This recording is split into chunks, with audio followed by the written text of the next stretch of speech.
എല്ലാ വൈദികരും നമുക്ക് വേണ്ടി ബലിയർപ്പിക്കുന്ന മക്കളാണ്. ഈശോയുടെ സ്ഥാനത്ത് നിന്ന് അവർക്ക് നമ്മുടെ പ്രാർത്ഥന ഏറെ ആവശ്യമുണ്ട്. ഈ ദിനങ്ങൾ അമ്മ നൽകുന്ന വിരുന്നിൽ, വിളമ്പുന്ന വിരുന്നിൽ ആസ്വദിച്ച് അനുഭവിച്ച് ആ വിരുന്ന് കഴിച്ച് ആത്മീയമായ ഉണർവോടെ ജീവിക്കാനുള്ള കൃപ നമുക്ക് പകർന്നു തരട്ടെ. പരിശുദ്ധ അമ്മ നമുക്ക് വേണ്ടി പ്രാർത്ഥിക്കും എന്നുള്ളത് സത്യമാണ് പ്രിയപ്പെട്ടവരെ. കഴിഞ്ഞ 17 വർഷങ്ങളായിട്ട് എൻ്റെ കൊച്ചു ജീവിതത്തിൽ ഞാൻ അനുഭവിച്ച അനുഭവങ്ങൾ, അനേകരുടെ അനുഭവങ്ങൾ എനിക്കറിയാം. ജപമാല ചൊല്ലിയിട്ട് ലഭിച്ച അനുഗ്രഹങ്ങൾ. വിശുദ്ധ കുർബാന കഴിഞ്ഞാൽ ഏറ്റവും വലിയ പ്രാർത്ഥനയാണ് പരിശുദ്ധ ജപമാല. ഇന്ന് വീടുകളിൽ ജപമാലയുടെ പ്രസക്തി കുറഞ്ഞിട്ടുണ്ട്. പല മക്കളോടും സംസാരിക്കുമ്പോൾ പറയും 10 മണി ജപത്തിൽ ഒതുക്കും ചില ദിനങ്ങളെന്ന്. വീട്ടിൽ വിരുന്നുകാർ വന്നാൽ ഇഷ്ടംപോലെ വിഭവങ്ങൾ ഒരുക്കും.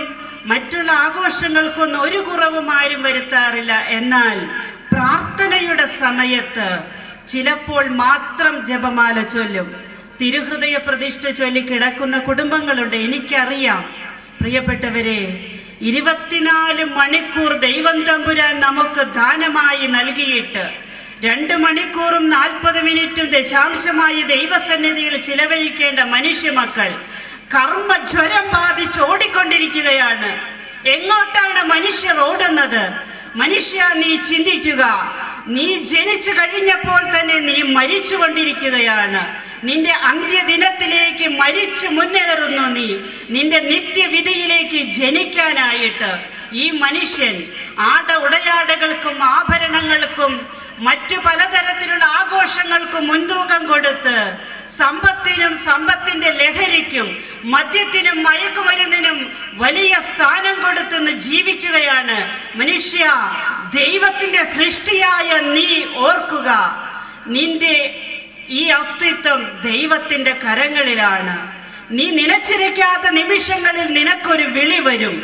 അത് മരണത്തിലേക്കുള്ള വിളി, നിത്യജീവനിലേക്കുള്ള കവാടത്തിലേക്കുള്ള വിളി. അവിടെ നിനക്കൊരു വിധിയുണ്ട്. വിധിയാളൻ ദൈവമായിരിക്കും. നിന്നെ സ്നേഹിക്കുന്ന നിന്റെ അപ്പന്റെ മുൻപിൽ നിനക്ക് നുണ പറയാനാകില്ല. പ്രവാചകന്മാർ സാക്ഷ്യപ്പെടുത്തിയിട്ടുണ്ട്. മനുഷ്യർ ചെയ്തു കൂട്ടുന്ന പാപങ്ങൾ അവൻ ചെയ്യുന്ന ഇടങ്ങൾ വരെ അതിന് സാക്ഷ്യം വഹിക്കും. നീ കള്ളം പറഞ്ഞാലും, നീ നിന്റെ കിടപ്പുമുറിയിൽ നിന്ന് വ്യാജം സംസാരിച്ചാലും, നീ വ്യഭിചരിച്ചാലും ആരും കാണില്ല, മതിലിലേക്ക് മറയാണെന്ന് നീ വിചാരിച്ചാലും, നിന്റെ പാപത്തിനെതിരെ കട്ടിളപ്പടികളും തുലാം കട്ടകളും ഇഷ്ടികകളും വാതിലുകളും നിന്റെ പാപം വിളിച്ചു പറയുന്ന ഒരു ദിവസം വരും. നിനക്ക് പാപത്തിൽ നിന്ന് ഒഴിവ് കഴിവില്ല. അതിനാൽ ഇന്ന് ഈ നിമിഷം മുതൽ ദൈവമേ, അങ്ങയുടെ കണ്ണുകളിലേക്ക് നോക്കി ഒരു വിശുദ്ധ ജീവിതം നയിക്കാൻ എനിക്ക് കൃപ തരണേ എന്ന് നമുക്ക് പ്രാർത്ഥിക്കാം. തിരുസഭയ്ക്ക് വേണ്ടി പ്രത്യേകം നമുക്ക് ഈ ദിവ്യരഹസ്യത്തിൽ പ്രാർത്ഥിക്കാം. മാർപ്പാപ്പയ്ക്കും വിശ്വാസ തിരുസംഘത്തിലെ എല്ലാ വ്യക്തികൾക്കും, എല്ലാ കർദിനാൾമാർക്കും, മെത്രാന്മാർക്കും, വൈദികർക്കും, സിസ്റ്റേഴ്സിനും വേണ്ടി നമുക്ക് പ്രാർത്ഥിക്കാം. നമുക്ക് ഇന്ന് ഈ ലോകത്ത് സമാധാനത്തോടെ ജീവിക്കണമെങ്കിൽ പരിശുദ്ധ കുർബാന വേണം. പരിശുദ്ധ കുർബാന പരിശുദ്ധിയോടെ പരികർമ്മം ചെയ്യുന്ന വിശുദ്ധരായ വൈദികർ വേണം. നമുക്ക് വേണ്ടി നിരന്തരം പ്രാർത്ഥിക്കുന്ന സമർപ്പിതരായ സിസ്റ്റേഴ്സ് വേണം.